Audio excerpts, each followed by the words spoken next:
Morning to everyone. The parents will ask me, coming to my chamber and they will ask, because our students came only for education, you are conducting school.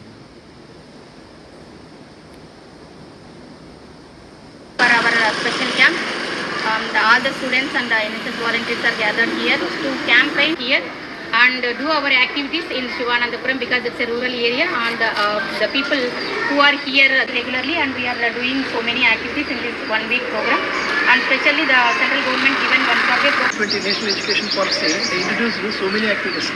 The student has to expose the public, so you must go to external agency. You are having only 2 units. So they consider one more unit. Our number is only 100 plus students are there, women students. At times, one more activity. Because as and when the activities are conducting in a good manner, definitely they will appreciate and they will do more units.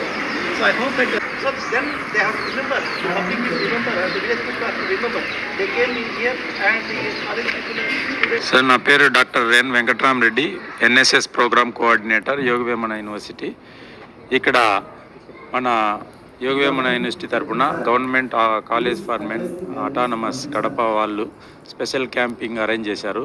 Savitri madam programme officer సమక్షంలో ఈ శివానందపురం విలేజ్లో ఇక్కడ pre survey చేసి ఇక్కడ ఉన్న ప్రాబ్లమ్స్ని identify చేశారు. ఈ 7 డేస్లో ఈ ప్రాబ్లమ్స్ని వాళ్ళు రెక్టిఫై చేసేదానికి కానీ, ఫర్దర్ లెవెల్ తీసుకెళ్ళి వాళ్ళ దగ్గర సాల్వ్ చేసేదానికి కానీ ఈ స్పెషల్ క్యాంపింగ్ ప్రోగ్రాంలో ఒక 50 వాలంటీర్స్ పాల్గొని వాళ్ళ యాక్టివిటీస్ను చేస్తున్నారు. ఇది part and partial of the వాళ్ళ కోర్స్లో ఉంటుంది. దీన్ని సెంట్రల్ గవర్నమెంట్ ఆధ్వర్యంలో ministry of youth and sports activities authorities ద్వారా చేస్తున్నాము. సో ఈ 7 డేస్లో వాళ్ళు చేసిన పనులన్నింటినీ రిపోర్ట్ చేసి యూనివర్సిటీకి సబ్మిట్ చేస్తే ఫర్దర్ అది స్టేట్ లెవెల్ మళ్ళీ మినిస్ట్రీ లెవెల్కి పోతుంది. అలాగే ఈ క్యాంప్లో భాగంగా స్పెషల్ సర్వే కూడా కండక్ట్ చేస్తున్నాము. అన్ఎంప్లాయిడ్ యూత్ ఎవరున్నారు, ప్లస్ ఫార్మల్ ఎడ్యుకేషన్ లేని వాళ్ళు ఎంతమంది ఉన్నారు, మినిస్ట్రీ ద్వారా ఈ డేటాను కలెక్ట్ చేసి మేమంతా పంపిస్తే అది యూత్ పాలసీలో ఇంకార్పొరేట్ చేసేదానికి ఉన్నాయి. సో ఈ సందర్భంగా I appreciate principal sir for permitting the students and programme officer ఈ ప్రోగ్రామ్ కండక్ట్ చేసేదానికి. అలాగే సావిత్రి మేడం కూడా కంగ్రాచులేషన్ చెప్తున్నాను. I wish all the best for completion of this successful next 7 days. Thank you sir. నా పేరు doctor N Venkatramareddy, programme coordinator, Yogavemana university. Doctor G Ravindranath, ప్రభుత్వ పురుషుల కళాశాల స్వయంప్రతిపత్తి ప్రిన్సిపల్. సో విద్యార్థులకు చదువుతో పాటు సామాజిక స్పృహ ఉండాలనే ఉద్దేశంతో వచ్చేసి government of India, government of Andhra Pradesh కాలేజీలంతా కూడా ఎన్సీసీ, ఎన్ఎస్ఎస్ యాక్టివిటీస్ కండక్ట్ చేస్తున్నారు. వీళ్ళకి ఎన్సీసీ, ఎన్ఎస్ఎస్ యాక్టివిటీస్లో వచ్చేసి భాగంగా వాళ్ళు మంచి ప్రతిభ కనపరిచినప్పుడు వాళ్ళకి అవార్డ్స్ ఇస్తున్నారు. అంతేకాకుండా ఎన్సీసీ, ఎన్ఎస్ఎస్ వాళ్ళకి కూడా 3% రిజర్వేషన్ ఉంటుంది హైయర్ స్టడీస్లో కానీ లేదా జాబ్ ఎంప్లాయ్మెంట్లో కానీ. ఈ విద్యార్థులందరూ కూడా, సో మా కళాశాలలో 3 యూనిట్లు ఉన్నాయి.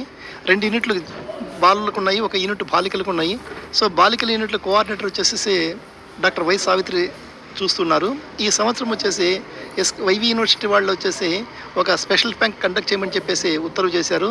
ఆ సందర్భంగా ఇక్కడ శివానందపురంలో ఉన్నటువంటి ప్రజలకు ఏమి చేస్తే బాగుంటుంది, హెల్త్ అండ్ హైజీనిక్ కానీ లేదా లేకుండా వాళ్ళకన్నా పరిసరాల పరిశుభ్రత కానీ లేకుంటే ఇంకా చదువు యొక్క ఇంపార్టెన్స్ కానీ తెలియజేయడానికి మా కళాశాల 50 మంది విద్యార్థులు, ఫస్ట్ అండ్ సెకండ్ ఇయర్ విద్యార్థులు పాల్గొని ఇక్కడ ఉన్నటువంటి అవసరాలను గుర్తించి అవసరాలకు తగ్గట్టు కూడా తప్పకుండా చేస్తారని చెప్పేసి ఈ 7 రోజుల క్యాంప్ వచ్చేసి ఘనంగా చేయాలని చెప్పేసి, ఇదే విధంగా మిగతా విలేజ్ వాళ్ళు కూడా మా విలేజ్కి వచ్చేసి క్యాంప్ కండక్ట్ చేయాలని అనుకుంటారని చెప్పేసి అనుకుంటున్నాను.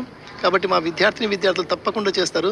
అంతేకాకుండా జాతీయ విద్యా విధానం 2020 నుండి ప్రతి విద్యార్థి కూడా కమ్యూనిటీతో ఎలా ఉండాలి, కమ్యూనిటీతో ఎలా మెలగాలి, సమాజంలో ఒక మంచి విద్యార్థిగా ఎలా గొప్ప విజయం సాధించాలని ఉద్దేశంతో పెట్టారు. కాబట్టి ఈ విద్యార్థులందరూ కూడా బాగా చక్కగా చదువుతో పాటు వివిధ కోర్సుల్లో రాణించాలని చెప్పేసి, అంతేకాకుండా వీళ్ళకు గ్రేడ్ పాయింట్స్ కూడా ఇచ్చేదానికి సుముఖంగా ఉంది.